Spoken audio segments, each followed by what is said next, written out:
When the first settlers landed in America, it was a vast, unexplored wilderness. Trails soon appeared, of course, and eventually became tracks or wagon roads during the westward expansion. And these finally developed into a system of highways with the coming of the automobile in the 20th century. But in just the past few decades, a new kind of road has begun to spread across the nation. It is called Thruway, or Parkway, or Expressway, or Freeway, but the names all mean the same thing. We shall call it Freeway, but whatever the name, it is now a part of our way of life. Freeways are already proving invaluable, particularly around large population centers. But they do pose some special problems for the millions of drivers who use them. Freeways are designed for the high-speed movement of great numbers of automobiles, and when used properly are safer than ordinary surface streets, 2 times safer in fact. But the freeway is a new and different world. A world which requires a new and different kind of driving by those who use it.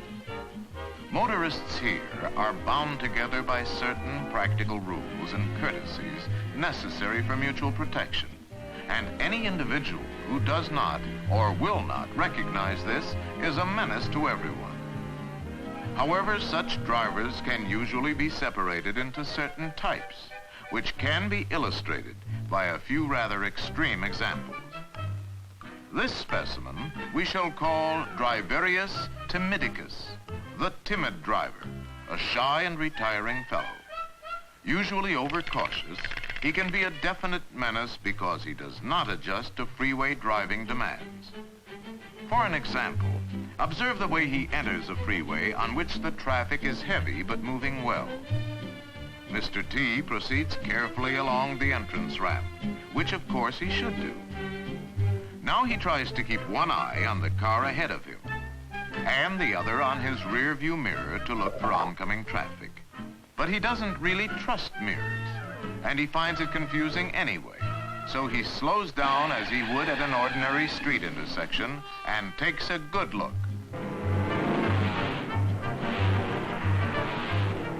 The spaces seem very small. So, again, as he would at an intersection, he stops to wait for a big opening. This often comes as a surprise to drivers behind him. Result in a sort of boxcar watches for that big opening. Let's go back a moment and see what he should have done.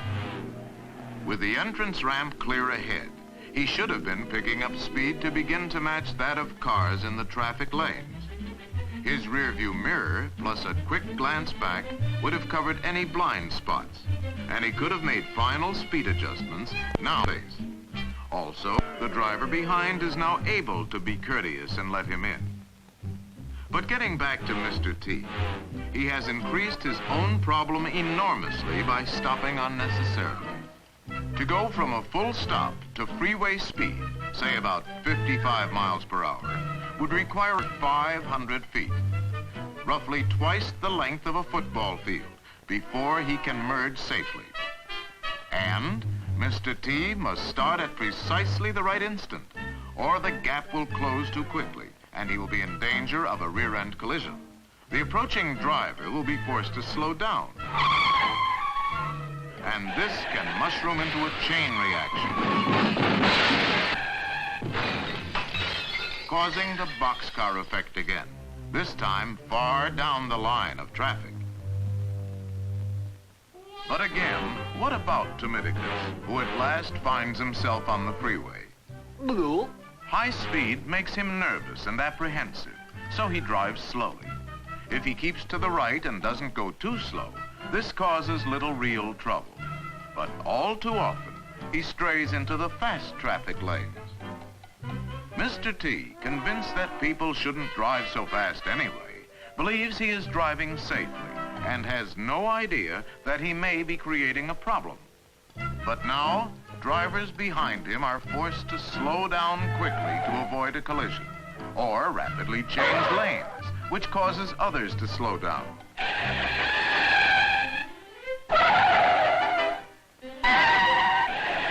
result in the usual chain reaction and boxcar effect. And innocent drivers often pay because Mr. T does not adjust to the freeway. The delay and confusion that follows invariably frays nerves and tempers and reveals another freeway menace we shall call Motoramus fidgetus, the impatient motorist. Gall dang people that camp on the freeway. Come on, get going. Members of this species are usually excitable. What's the matter up there? Move it, come on, move it. Explosive in nature. Get a horse! Or highly competitive in spirit. Oh, yeah? Well, the same to you, Buster. Mr. F usually displays an avid desire to get ahead, and when free to do so, is an habitual lane changer. Of course, a lane change is sometimes necessary, and when it is, a signal should always be given first. Next, a quick look to cover the blind spot.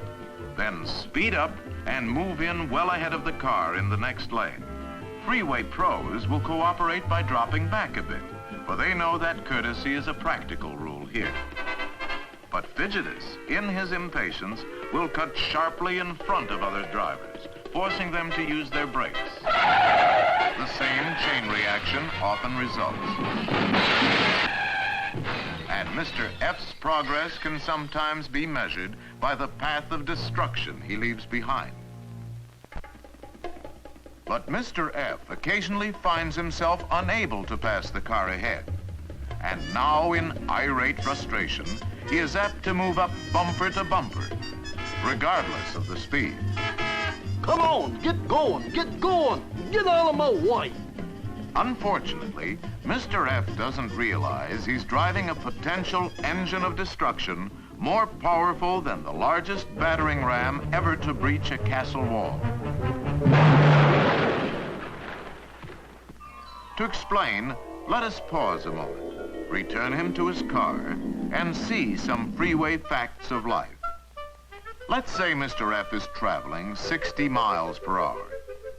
A figure equal to about half the number of miles per hour added to that number gives the speed in feet per second. Thus, at 60 miles per hour, 90 feet is approximately the distance Mr. F's car travels in just 1 second. On a football field, it would move about 30 yards every second and go from goal line to goal line in just over 3 seconds. But now let's go down to the field for a little demonstration in which Mr. F himself is the subject. As he watches the scoreboard, a signal suddenly flashes. Now let's see what happens inside Mr. F. First, his eyes receive the signal and transmit it to certain centers in his brain. There it is identified, analyzed, calculated, and computed.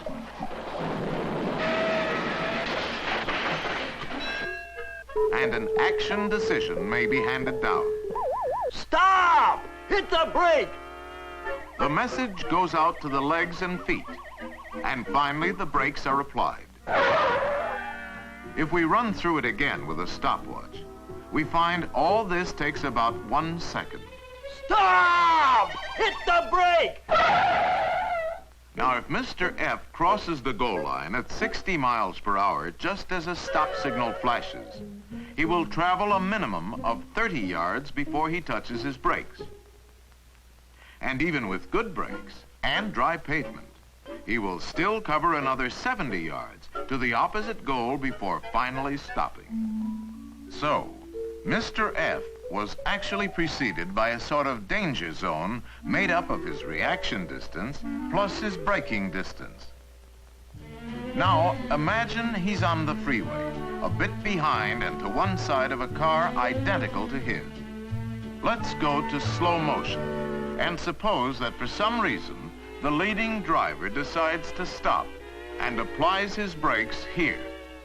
Mr. F reacts as soon as he sees the flashing taillight ahead, but he cannot apply his brakes until here, past the point where the first driver began to stop. The braking distances are the same, and Mr. F comes to a halt this much farther along. Obviously, Had Mr. F been in the same lane, there would have been a jarring rear-end collision. And possibly even others.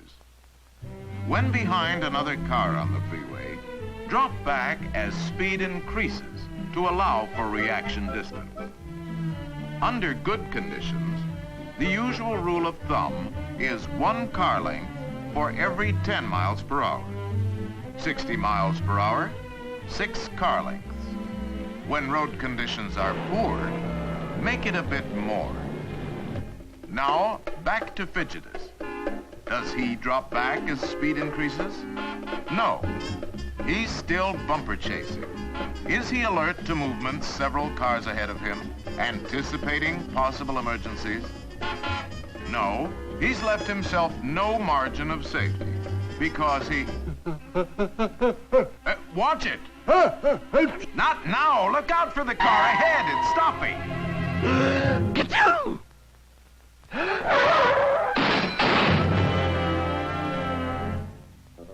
Even if the impact speed is down to 30 miles per hour, the result for Mr. F could be like driving off the roof of a 3-story building.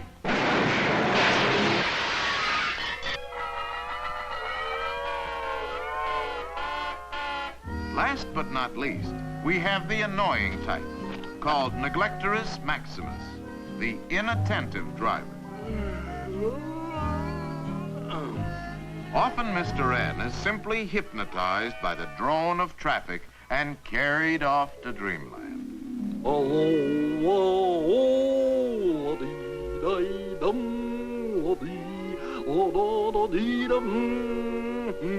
Then again, he may suddenly decide that the freeway is an ideal place to study his maps. You may see him enjoying a second cup of coffee, or even getting in a quick shave while driving. Of course, his favorite pastime is conversation, especially with someone in the back seat. Yeah, just picked her up this morning. Flat out, she'll put down anything on the road.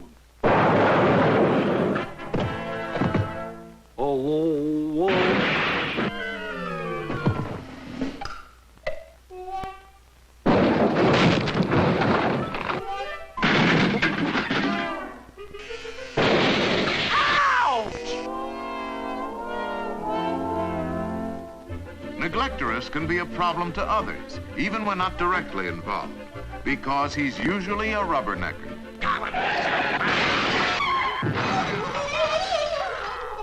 And if some mishap slows traffic on one side of the freeway, he will jam the other side simply by being curious. And Mr. N is particularly careless regarding signs and directions. Thus, he is usually almost past his exit when he notices it, has to change lanes quickly to make it, and there's the same old chain reaction. Finally, Mr. N often neglects his speedometer and forgets he is moving at freeway speeds as he re-enters the world of surface streets.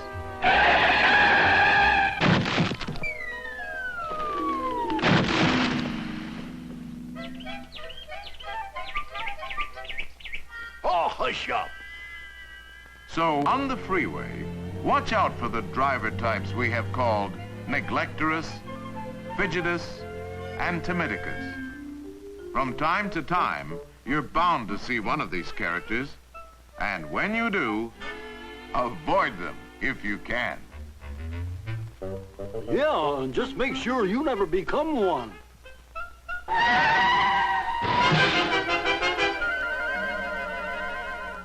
You see what I mean?